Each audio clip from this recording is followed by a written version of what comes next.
Hola, para terminar la semana hablemos de números, conjuntos, de teoría numérica de conjuntos. Em, Según Gore Cantor, un conjunto es cualquier colección de objetos determinados y distintos de nuestra percepción o de nuestro pensamiento, es decir, pueden ser cosas reales o pueden ser este, objetos imaginarios. Em, y a estos les denominamos elementos. Eh, los números naturales son los que usamos para contar cosas, como el 1, el 2, el 3, y los representamos con la letra n. Como son cosas completas, le llamamos a los números que los representan números enteros. Y son todos los que son mayores que cero, por supuesto. De hecho, como mencionamos anteriormente, el cero fue un concepto que llegó a nosotros después de haber sido concebido por los matemáticos indios de la India, aunque independientemente en el continente americano los mayas también desarrollaron el mismo concepto. Sin embargo, el concepto maya del cero no llegó a nosotros. Fue el cero indio llevado por los árabes a Europa, el que llegó por los europeos al continente americano y es el que actualmente usamos, el concepto del cero como un círculo o un óvalo. Eh, el cero no es un número natural, porque no sirve para contar cosas, porque no habría cosas que contar. Correspondería entonces a un conjunto diferente de números. Así, entonces, el conjunto de los números enteros, que sí contiene al cero y a los números naturales, también contiene a estos números y sus aditivos inversos, que serían los números negativos enteros.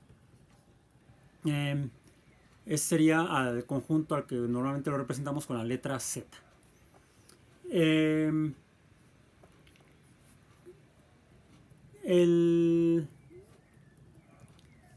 De hecho, entero significa que es algo completo.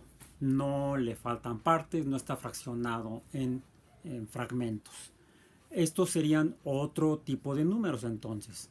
Los números que son fragmentados serían los números a los que llamamos racionales, que son la proporción o razón entre dos números enteros. Por ejemplo, un 1 sobre un 2 sería un medio, el 1 es un número entero, el 2 es otro número entero, y un 1 entre 2, al que llamamos un medio, sería un número racional.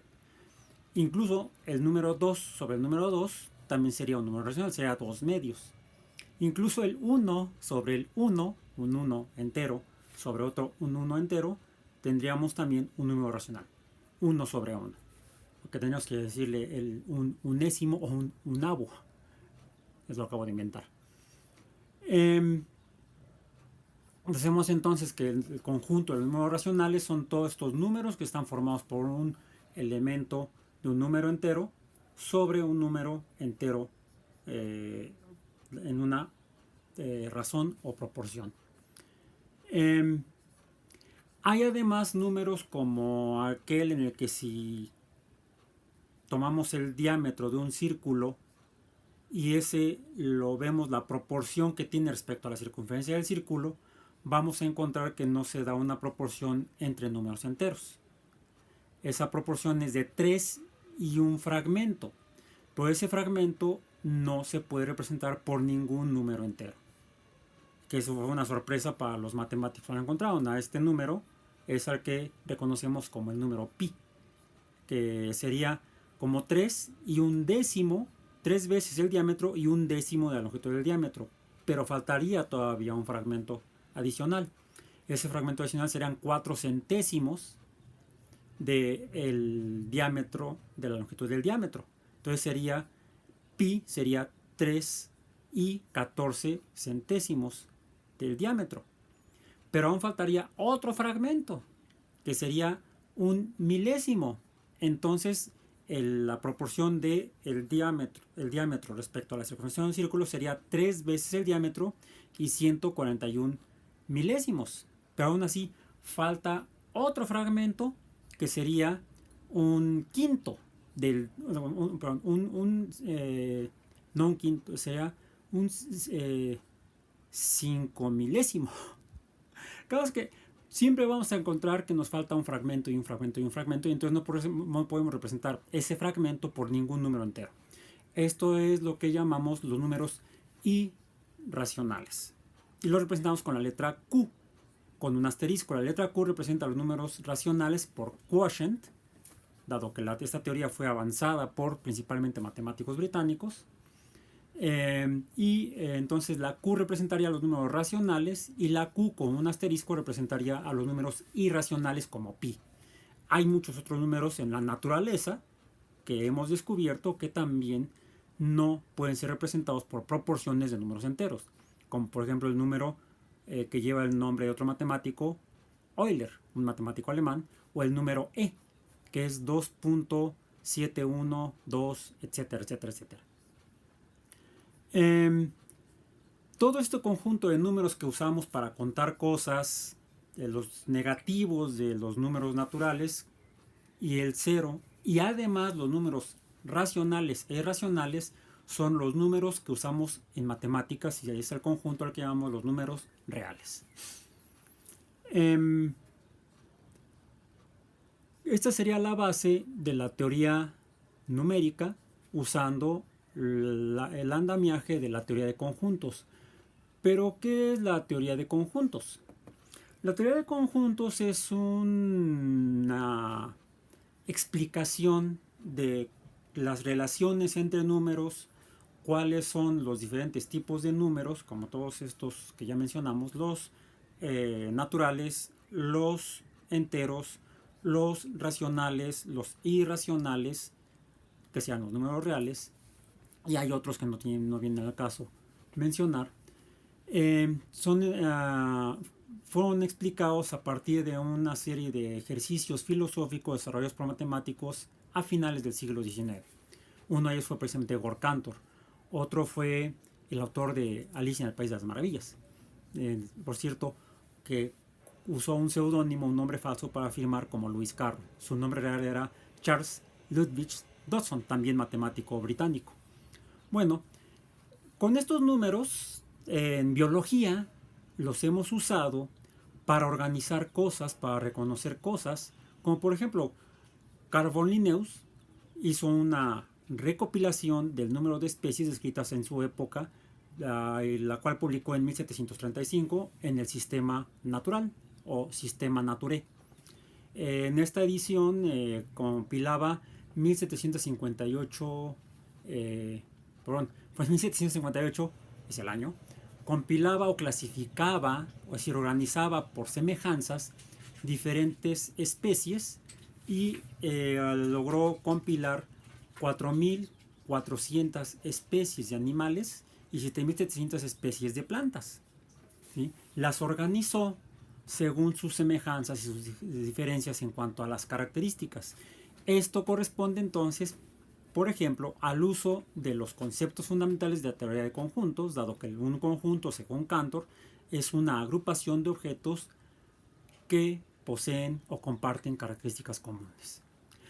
Algo similar hizo Gregor Mendel en 1865 en su estudio de experimentos en la evolución de las plantas, en el cual para seleccionarlas usó un concepto de teoría de conjuntos, siendo Mendel físico y matemático.